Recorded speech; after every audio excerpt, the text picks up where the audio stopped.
Hello everybody, welcome to my first attempt at one of these videos for our Deliberate Disciple podcast, vlog, whatever you want to call it.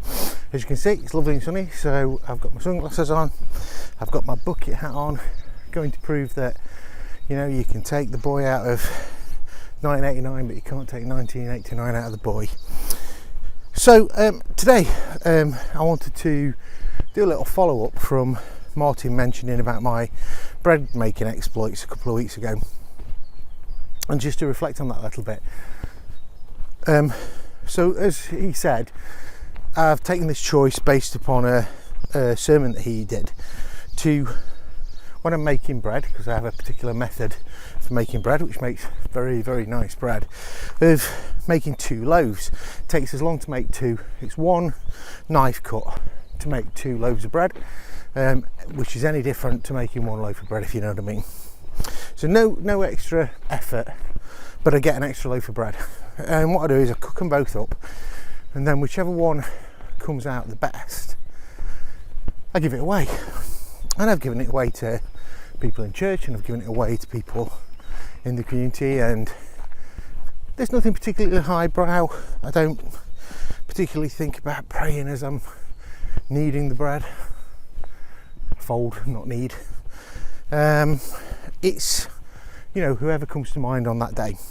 Anyway, last week I made 2 loaves of bread, and I decided to take one to a friend, and my daughter had seen this friend the day before, so they came to mind, and we decided to take this loaf of bread to them. And anyway, cut long story short, made a lovely loaf of bread, took it around their house, and rather than my friend being there, her husband was there, handed over this lovely loaf of bread.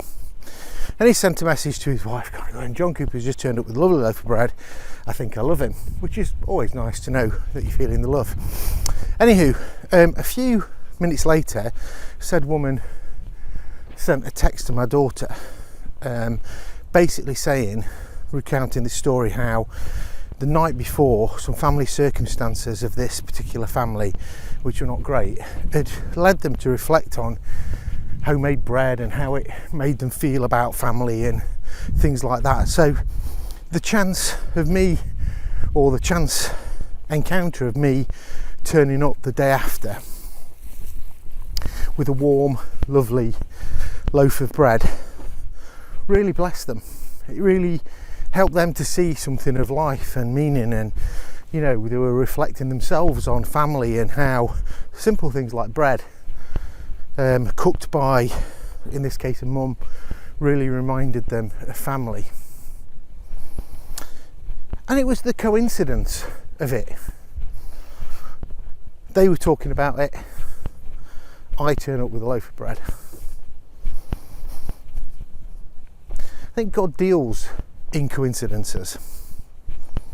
And over the last week, it's led me to reflect on the meaning of life, I suppose.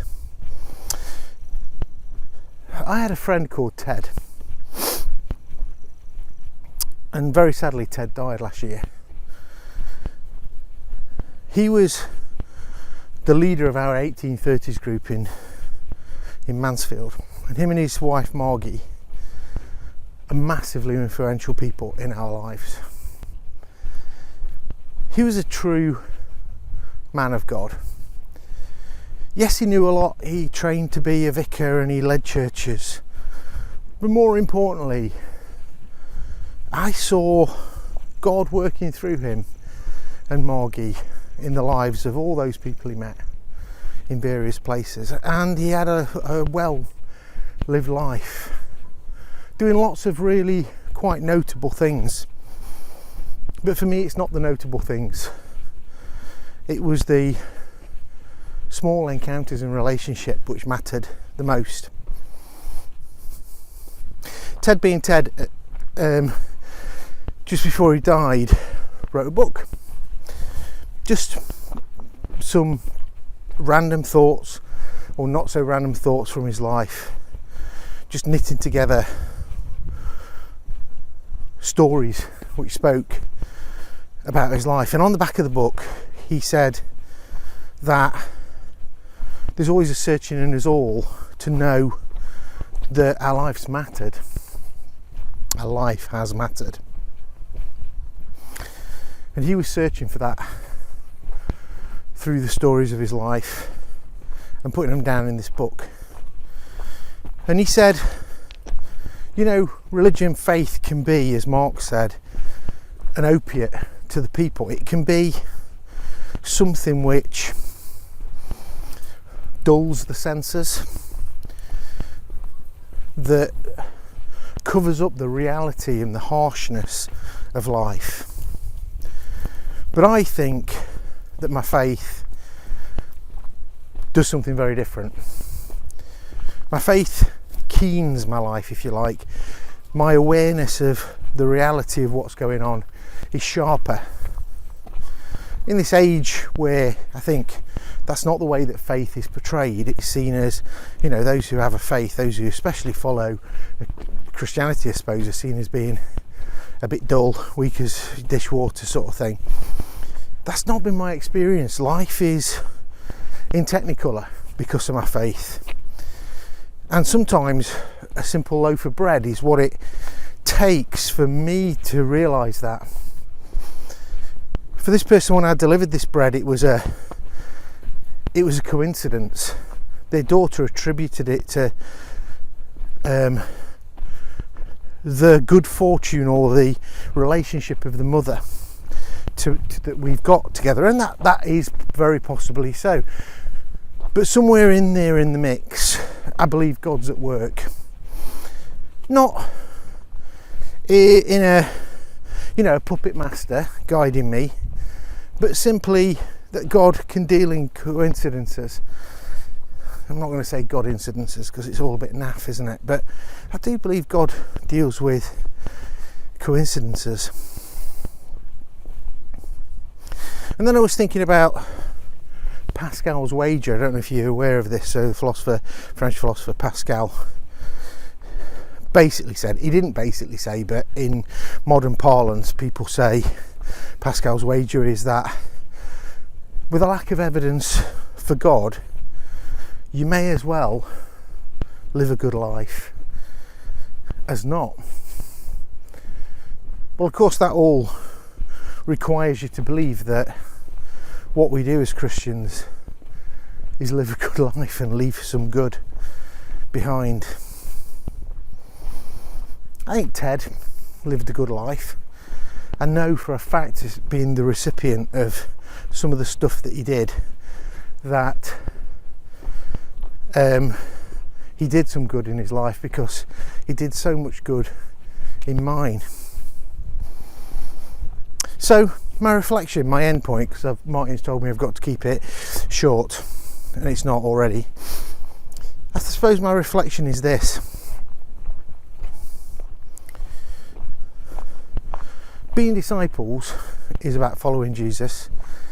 Being disciples should lead to some good results coming from it. We should be leaving a lasting legacy of goodness. We're not called to be good just for the sake of being good, but goodness flows from what we do. Because at the end of the day, if our life following Jesus is worth anything, then it has to have some positive outcomes. It's not transactional, it's not outcome based, but it's not my goodness that gets me Jesus' love, but Jesus' love leads me to goodness, I hope. And in little ways, in baking bread ways, in going the extra mile ways, in generosity ways, in loving ways, in forgiving ways. And I believe that because of that, something lingers, something lasts. I think Jesus spoke to it in terms of God's kingdom is brought here on earth. So I may not be as keen and intellectual as Martin is normally, but that's my reflection for this week.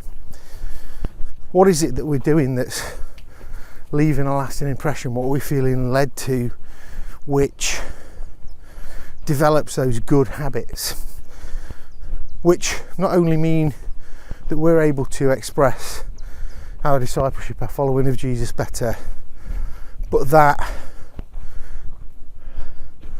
give that fragrance of Jesus to those around us.